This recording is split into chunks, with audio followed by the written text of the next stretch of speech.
literally just coming from the gym right now, but I wanted to share this with you because I get asked very often, Ellie, how do we master the frequency of magnetism? And I can see that even in that question, there's a side of you that wants validation, that wants acceptance, that wants to fit in or wants to be liked. And the reality is that you become irresistible when you are unique, when you are so authentic that people see you and they see novelty, they see luxury, they see something that they cannot find anywhere else, and then they are drawn into that magnetism that you're carrying. But the first place where you need to start building that is in the alignment with yourself.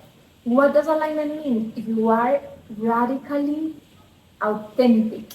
You're not looking to fit in, you're not looking for acceptance, you know you're so worthy, you're so confident that it's not even self-confidence is I know I can do things, but self-conviction is I don't even care about the result.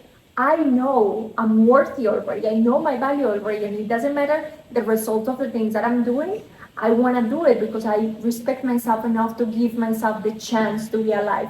It's a romance with yourself. It's being flirty with you, being flirty with life, feeling in alignment. That is the most magnetic thing. When people can see through you and see something that it's rare. It's such a precious gem that they find within yourself. And the more that you can create that brightness is by transparency around you.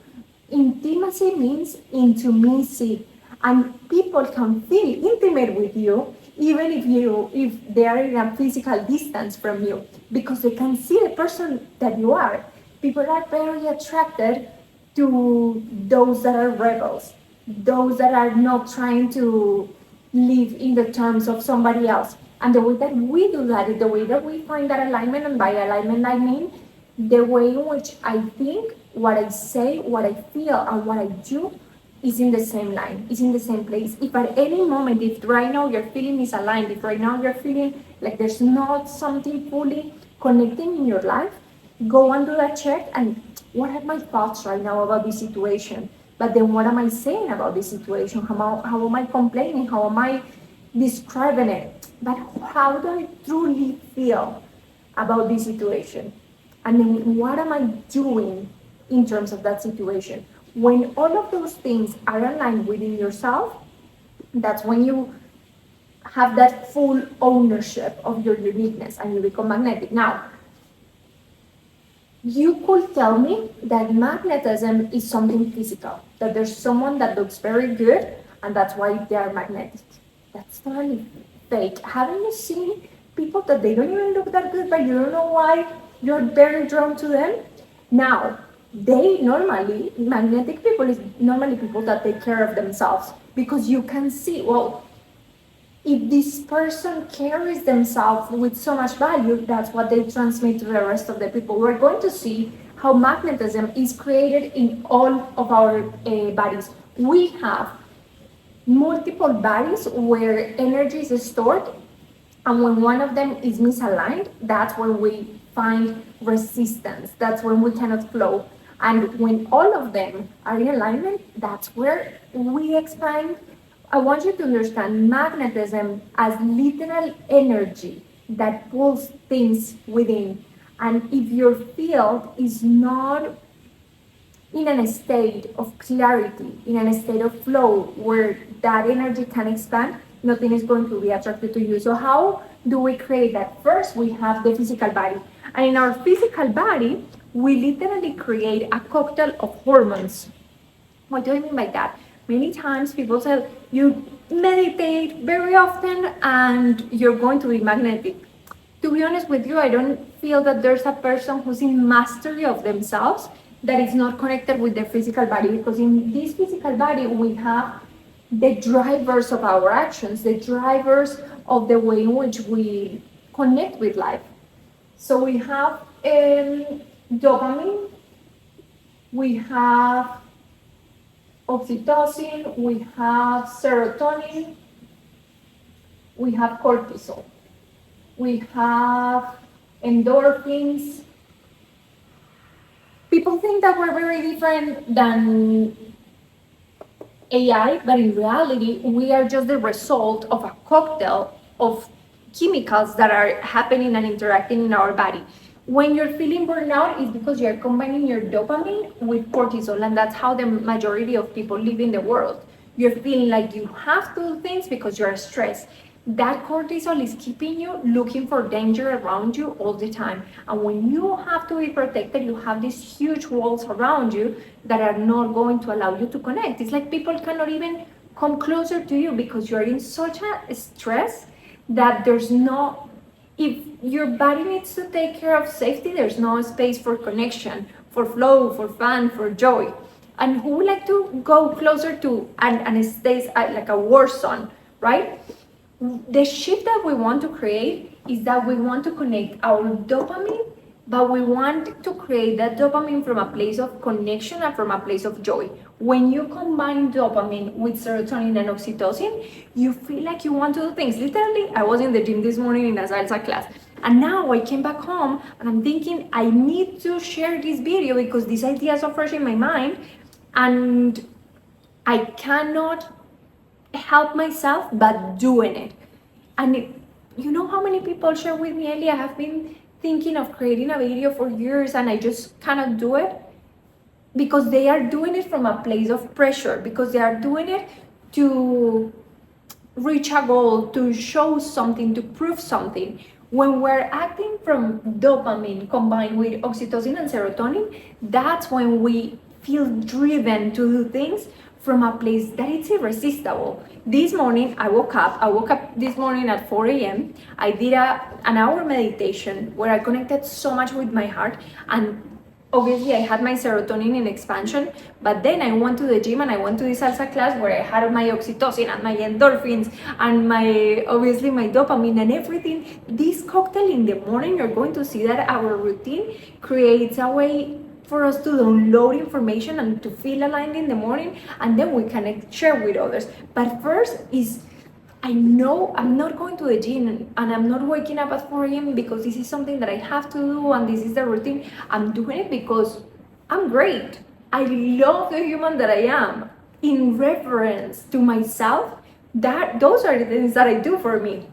So the first step is taking care of your inner chemistry, your biochemistry. We are animals, and if you're feeling depleted, if you're feeling always in overdrive, if you're always feeling unsafe, if you're feeling bloated, inflammation is one of the highest signs of cortisol in your body. There's no way that when you're feeling bloated, inflamed, uncomfortable in your own house, you're going to be magnetic for anyone else.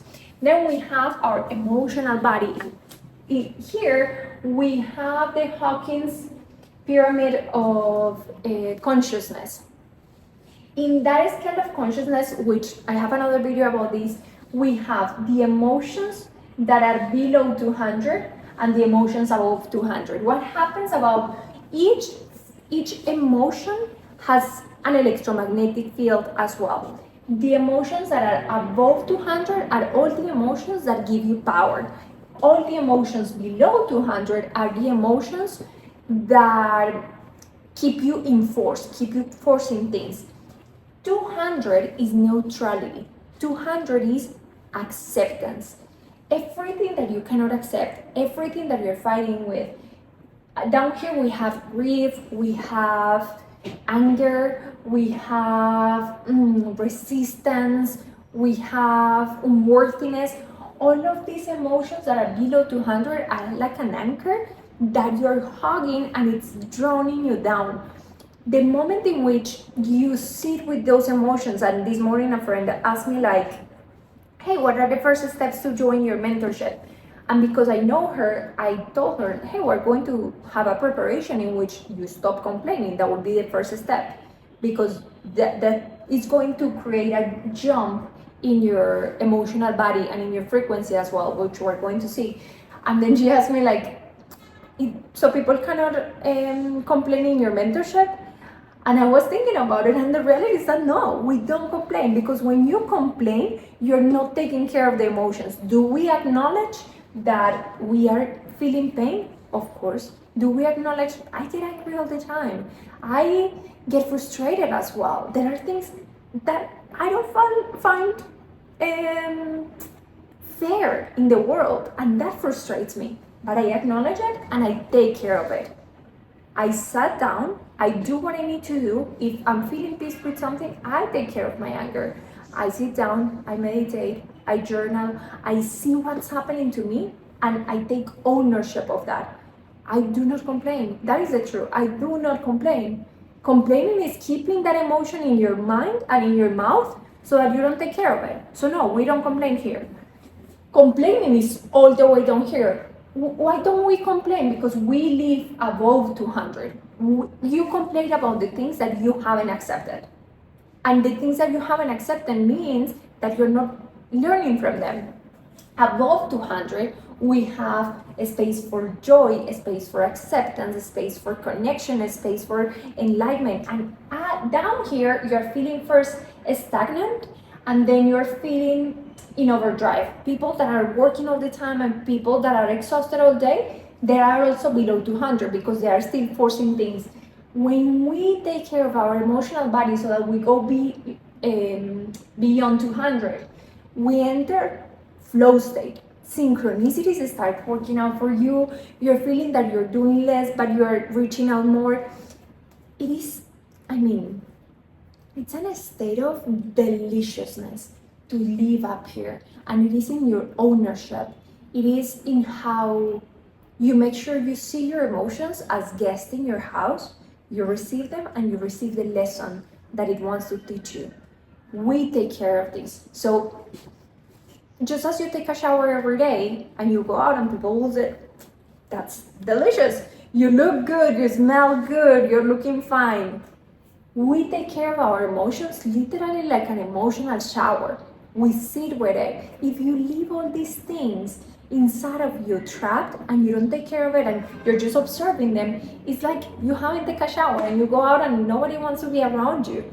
Who would like to be, this is emotional hygiene. Who would like to be around you if you're carrying all this weight of rotten things? Those emotions are rotten until you take care of them. When you take care of them, even the anger, I can tell you, the moments of grief that I have experienced, the moments of sadness, of anger, when I sit with it and I realize the women are becoming through them, and I can find gratitude in my heart for the ways in which I'm becoming a better person, I realize that sometimes even those emotions can be more supportive of my growth than the others, but it requires you to take care of your emotional body. Now we go to the electromagnetic body. This is literally what makes you magnetic. You need to realize that in our body we have three brains: the brain, the heart, and the gut. In these three places we have neurons, and the neurons connect with each other in a specific frequency. Depending on the information that you are exchanging in your neurons, let me turn this around just a little bit. Depending on the information that your neurons are exchanging with each other, there's a vibration and a frequency and a speed to those connections. And those connections create then a frequency. Then we have beta, delta, theta, gamma. Most of people live their life in beta. You are connected the same thoughts, you're doing the same thing, and it's always in overdrive. When we enter a theta state, flow state, when we start flowing, when we start acting from passion, when we already took care of these two bodies, we enter a place of electromagnetic expansion.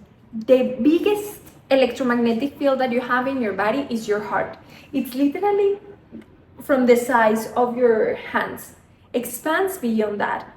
So when you have theta state, when you have delta state, when you enter gamma with the practices of meditation, with the practices of journaling, when you start exploring yourself, you enter a place of non-resistance that makes your neurons connect in a different way. Most of people these days have borrowed truths because everything that you think about is something that you watch on Instagram, it's something that you saw in the news. Downloading information from your own source, connecting with your own source is what gives you access to theta, delta, and gamma.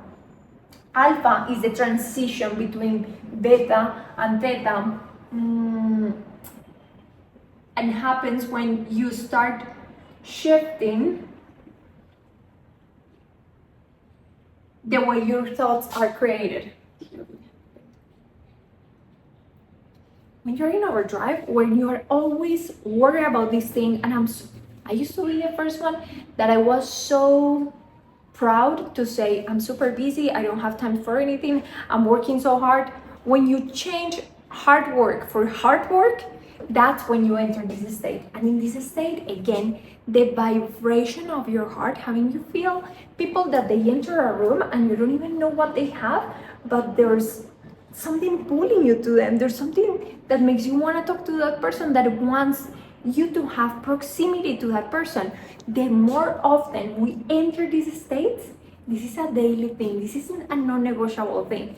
This is where we enter in meditation, deep meditation, heart meditation. When we enter that state, you realize when people say they don't have time to meditate or they don't have time to do their routine, if you knew what this unlocks in your life, you wouldn't even question it. It would be non-negotiable for you, because this is an accelerator of everything that you can create in life. Your heart expands. I literally feel electrocuted. I have my students, I was speaking with one member of the mentorship yesterday, and last week she was telling me how she wanted to follow her passion and her purpose, and she felt like she had this big thing to accomplish in her life, but also her present self wanted to have fun and wanted to enjoy and wanted to go in trips. And we were talking about the priority being the frequency. If she's connecting with something that is purposeful and something that is supposed to be done, but if she's doing it from a place of I have to, from this is my obligation, that's gonna bring your electromagnetic field down. If she was in a flight to Vegas, and if she goes to Vegas, in that flight to Vegas, she sent me a message. Elizabeth, I did my 50 minutes meditation during this flight, and as soon as I landed, I got a message of somebody inviting me to a retreat in Bali. That's how we work. We don't work in normal terms. So the things that she thought like, oh, maybe I need to go and do this connection and I need to do it this way and I need to control the way in which my purpose is going to develop in my life, that's coming from force, but we don't act that way. Then she goes within, she takes ownership of her frequency, and that thing that is in alignment with her comes to her. Somebody asked me yesterday on Instagram, you can find me as @elizabethramirez.co.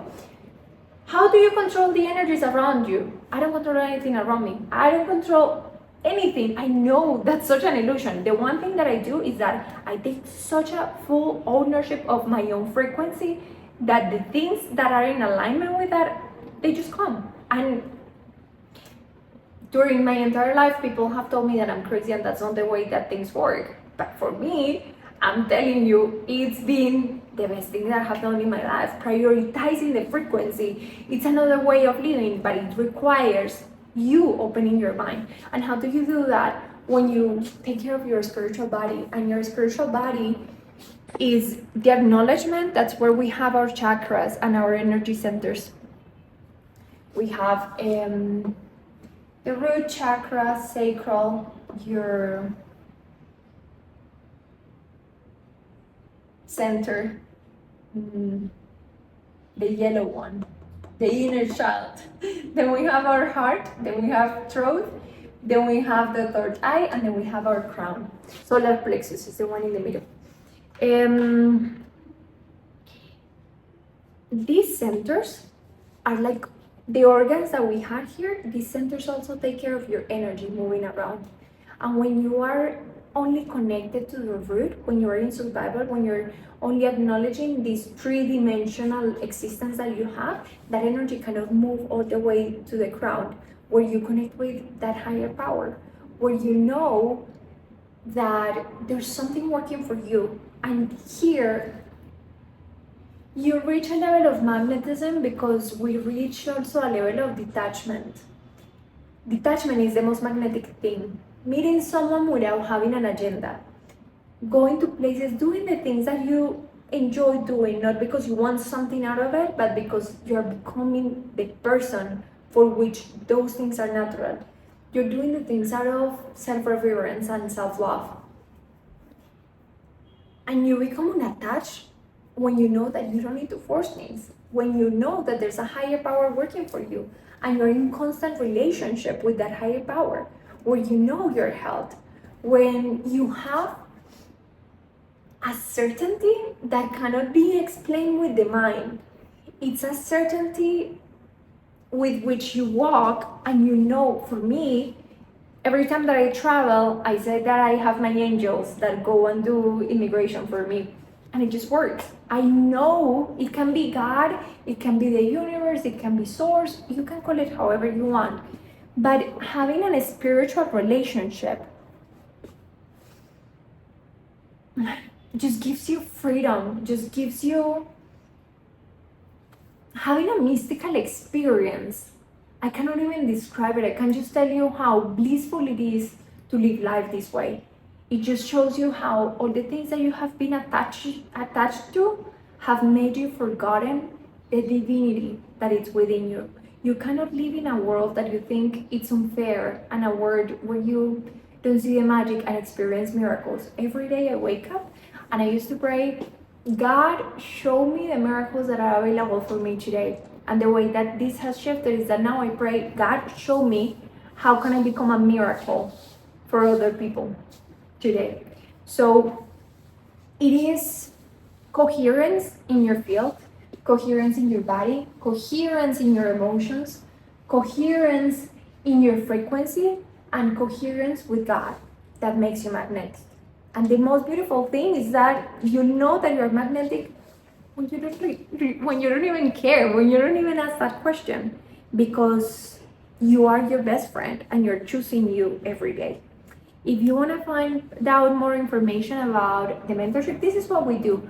We create a practice where every day you elevate your consciousness and become the best version of yourself. You close that gap between the potential self and the ideal self and the person that you're being today. You can find me on Instagram as @elizabethramirez.co. You can also find another video that I have about the routine that I recommend you to implement so that you bring all of this into alignment. And send me a DM with the word mentorship and we can talk about your specific case. I wish you a day full of miracles today.